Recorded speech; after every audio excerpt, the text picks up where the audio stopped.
बिस्मिल्लाहिर्रहमानिर्रहीम। अस्सलाम वालेकुम dear students. Gabs global education without border services के लाइव स्टूडियो से चाइनीज़ फॉर ऑल में मैं हूं हमेशा की तरह आपका Chinese language trainer Waheed Dhakku और मेरा चाइनीज़ नेम है माल्या। डियर स्टूडेंट्स, मैं आप तमाम स्टूडेंट्स को एक बार फिर अपने लाइव स्टूडियो से खुशामदीद कहता हूं।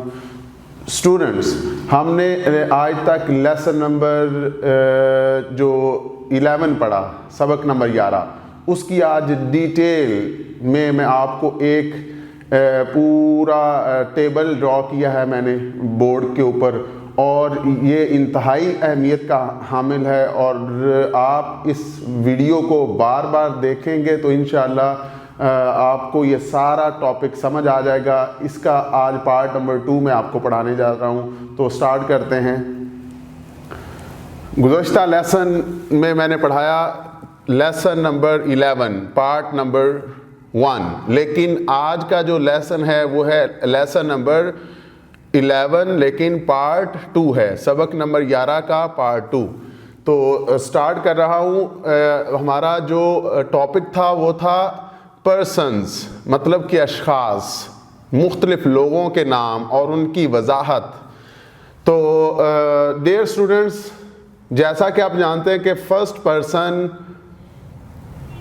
मैं होता है या मुझे होता है, जिसको आई बोल रहे हैं, और सेकंड पर्सन वो क्या है, यू होता है, तुम, या हम उसको पोलाइटली अगर बोलें तो वो आप बन जाता है। और थर्ड पर्सन हमेशा वो होता है ही, शी, इट, वो। तो 3 तरह के पर्सन हैं। फर्स्ट पर्सन पहले मैं पढ़ाने जा रहा हूँ। हमने पढ़ा कि फर्स्ट पर्सन चाइनीज़ में जो सिंगुलर, याद रखें सिंगुलर की बात कर रहा हूँ, वाहिद की बात। इसके बाद इसका मतलब है हम जमा की बात करेंगे। तो ये है वो का मतलब है आई या फिर मी। इसका मतलब मैं या मुझे।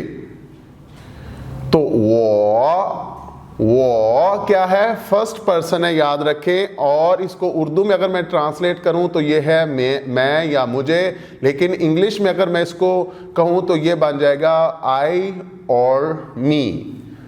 सेकंड पर्सन की अब मैं बात करूंगा। सेकंड पर्सन जो कि चाइनीज में है नी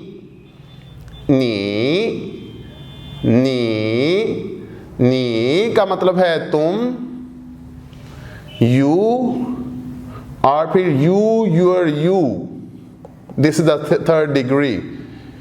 और नी का मतलब है तुम, लेकिन अगर एहतरामन या अदमन किसी को हम बुलाते हैं जो हमसे बड़ा है, सीनियर है, हमारे पेरेंट्स है, हमारे जो है ना, हमसे कोई भी जो सीनियर पोस्ट पे अगर कोई है तो उसको हम क्या बोलेंगे,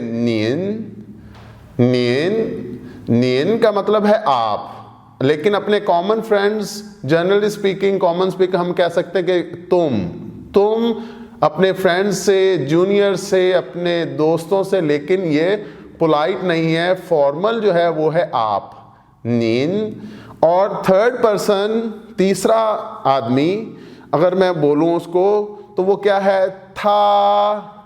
चाइनीज में है था, और था का मतलब है ही, शी, इट, मतलब कि वो लड़का, लड़की या फिर अशिया। सो मेल्स या फीमेल या मर्द और ख़वातीन और हजरात के लिए हम क्या यूज़ कर सकते हैं, वो क्या है, था। तो डियर स्टूडेंट्स, मैं हूं वो, याद रखें मैं हूं वो। अगर तुम मतलब कि सिंगुलर में लूं, वाहिद के तौर पे, तो वो हो जाएगा नी। अगर वो मुझसे बड़ा है, पेरेंट्स है या मेरे टीचर हैं, तो मैं उसको क्या बोलूंगा, नी की बजाय मैं क्या बोलूंगा, नीन। और जो अब तीसरा बंदा है, अगर हम किसी तीसरे बंदे की बात करें तो वो हो जाएगा था का मतलब है या फिर वो लड़का है या लड़की है, वो। और जो अपना इसको हम अशिया के तौर पे, चीज़ों के या जानवर के नाम या किसी भी तीसरे बंदे को मुखातब करने के लिए क्या बोलेंगे? था, तो ही, शी और इट। तो डियर स्टूडेंट्स याद रखें, मैं या मुझे क्या है? वो, नी तुम और निन आप, और था वो लड़का लड़की या फिर अशिया। अब इससे बढ़ के हम जो अब याद रखें, ये सारे क्या हैं? वाहिद के तौर पे यूज हो रहे हैं, सिंगुलर हैं। ये हैं वाहिद, सिंगुलर। अगर मैं बात करूं जमा के तौर पे तो प्लूरल, प्लूरल के हिसाब से अगर मैं बात करूं कि ये तो एक बंदे की मेरी बात हो रही है, अगर मैं प्लूरल की बात करूं तो ये हो जाएगा मन। मन डियर स्टूडेंट्स ऐसा पार्टिकल है, इसको मैं बोल रहा हूं प्लूरल पार्टिकल। ये ऐसा जुज है जो जब भी हम मन इस्तेमाल करते हैं, ये मन MEN जिसके ऊपर कोई टोन नहीं है, न्यूट्रल टोन, तो ये इसका मतलब है कि जमा हो जाएगा सिंगुलर से, वाहिद से प्लूरल हो जाएगा, मतलब सिंगुलर से प्लूरल या फिर वाहिद से जमा हो जाएगा। तो अगर मैं वो, मैं और इसके साथ मन लगा दूं तो इसका मतलब वो का मतलब मैं सब का मतलब हम या फिर हम सब बन जाएंगे। तो वो के साथ मन लगने से क्या बन गया? वोमन। वोमन, वोमन का मतलब है हम सब या फिर हम लोग, हम। अब नी के साथ मन लगाऊंगा तो ये क्या बन जाएगा? नीमन। वेरी इजी, नीमन। नीमन का मतलब तुम लोग या फिर तुम सब, तो क्या बन जाएगा? तुम सब। नी का मतलब तुम और मन का मतलब सब। अब मन का मतलब हम इस यहां पे क्या ले रहे हैं? सब, क्योंकि प्लूरल जमा के तौर पे हम क्या यूज करते हैं? मन। मन is a plural particle, remember. तो मन का मतलब है सब, तो वोमन हम सब, नीमन तुम सब। आप सब क्या हो जाएगा? तो जैसा कि हमने पढ़ा कि नीन का मतलब होता है आप और मन, सब। नीमन, नीनमन, नीनमन, आप सब या फिर आप। अगर मैं बोलूं था का मतलब है वो, अगर था के साथ सब लगाना है तो मन, तो था मन, था मन बन जाएगा वो या फिर वो सब, वो सब। तो दोबारा से मैं रिवाइज कर रहा हूं, वो, वोमन, नी, नीमन, नीन, नीनमन और था मन। तो इसका मतलब वोमन हम सब, नीमन तुम सब, नीनमन आप सब, था मन वो सब। अब डियर स्टूडेंट्स मैं अब बात कर रहा हूं मलकियत की, पोजेशन की, कि अगर मैं कहूं कि मेरा मतलब इंग्लिश में लूं तो ये बन जाएगा माय।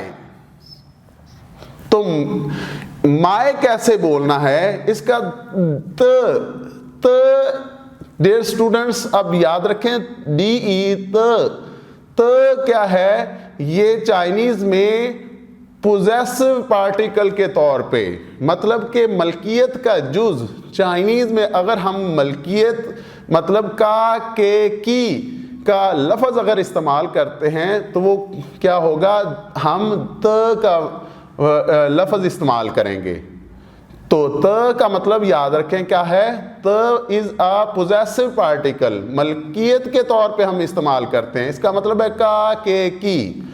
अगर अब मैं कहूं वो, मैं और वो मैं, त मेरा, तो इसका मतलब क्या बन जाएगा? माय।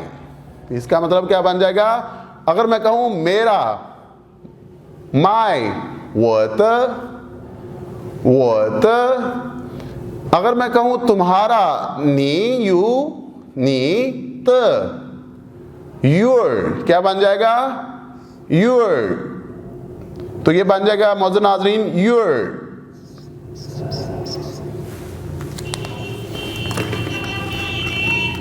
ये बनेगा योर। नी त योर, और नीन त ऑल्सो योर, ये भी आपका है, लेकिन यहां पे क्या है, तुम्हारा, यहां पे क्या हो जाएगा, आपका।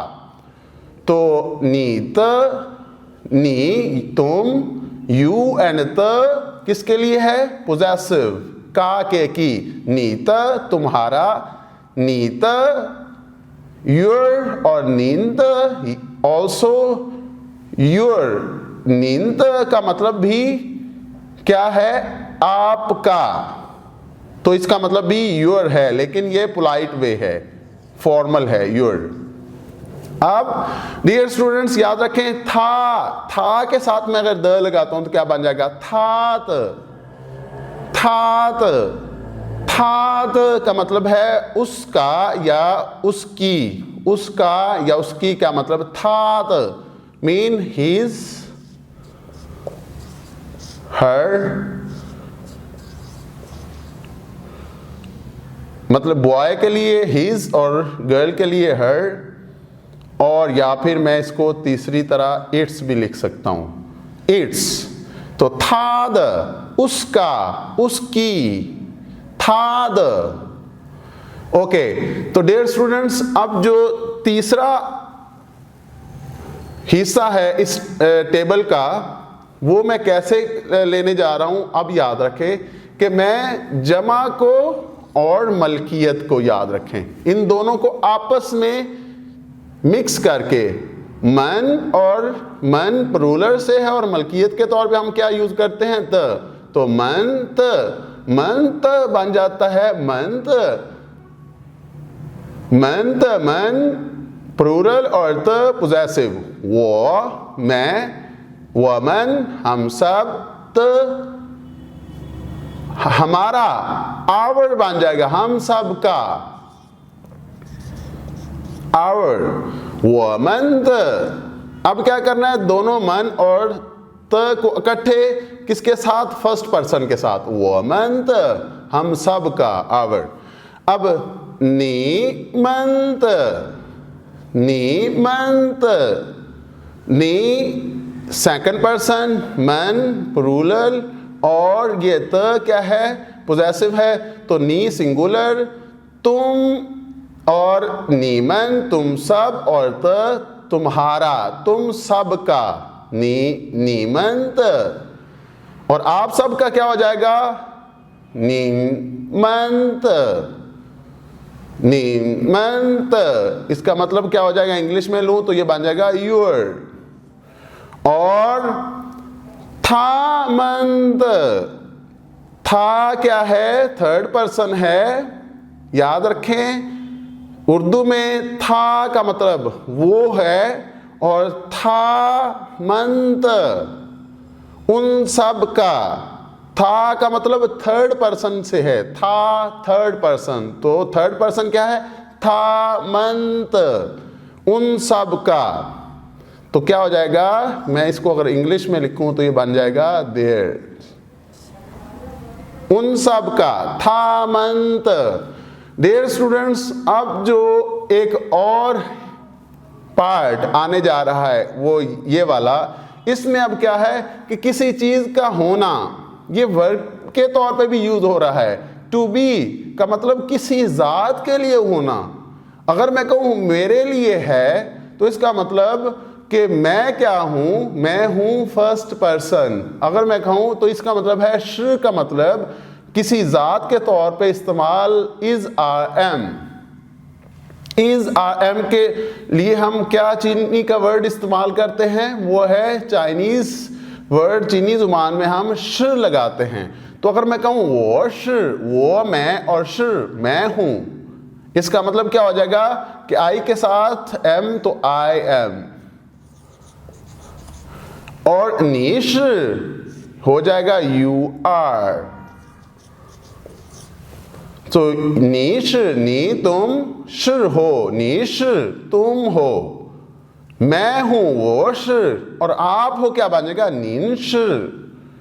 नींश का मतलब ही क्या है, यू आर ही बन जाएगा, तो लेकिन आप हो।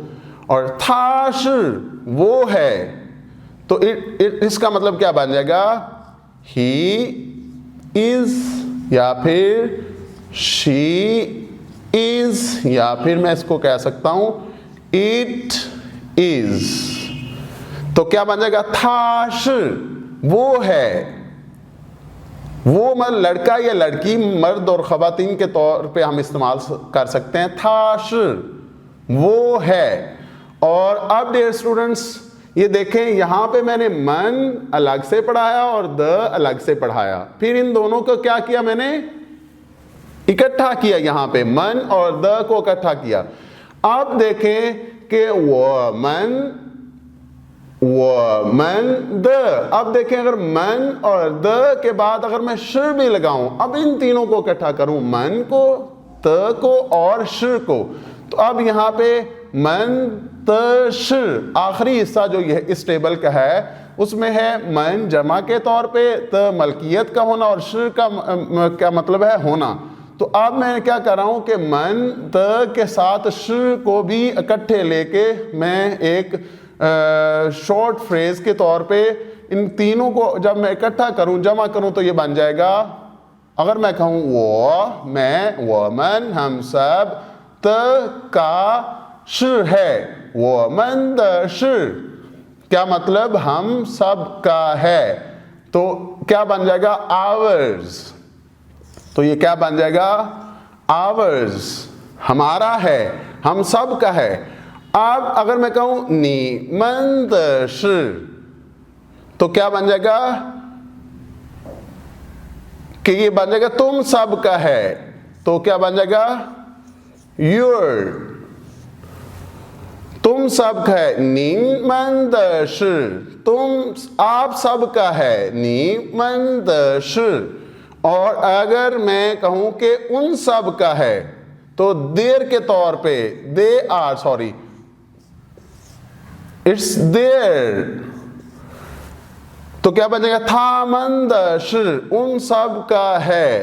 तो था मन द श, था मतलब थर्ड पर्सन, मन ये क्या है, ये जमा के तौर पे हम इस्तेमाल कर रहे हैं, त हम का के की के यूज कर रहे हैं, मतलब के मलकियत के तौर पे, और श का मतलब होना, इज आर एम के तौर पे हम इस्तेमाल कर रहे हैं।